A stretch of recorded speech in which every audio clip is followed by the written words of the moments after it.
இது என்னடா வம்பா போச்சு? ஊனம் எங்க ஓடுது? போற வழியில 2 வண்டி கொண்டு வந்து நிறுத்தி போட்டீங்க. போறதுனா எப்படி போக முடியும்?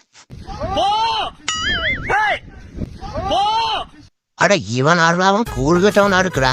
என்ற வீட்டுக்கு போற வழி இந்த பக்கம், அந்த பக்கம் போவோம் எப்படி போக முடியும்? ஏற்கனவே ஒரு 10 நிமிஷம் லேட்டு, இதுல இவனோடு தான் போவோன்னு போயிட்டு தானே இருக்கிற. நீங்களே பேச நினைச்சாலும் என்னால பேச முடியாது. ஏன்னா லேட்டா போனா வெளியே விட்டு கதை உடைச்சிடுவா சிரிக்கும் மக. நான் என்ன பண்ண முடியும்? போயிட்டு வரேன். வீடியோ பார்க்குற நண்பர்களுக்கு ஒரு வேண்டுகோள், சப்ஸ்கிரைப் பட்டனை தட்டி விட்டு பாருங்க, சப்போர்ட் பண்ணுங்க.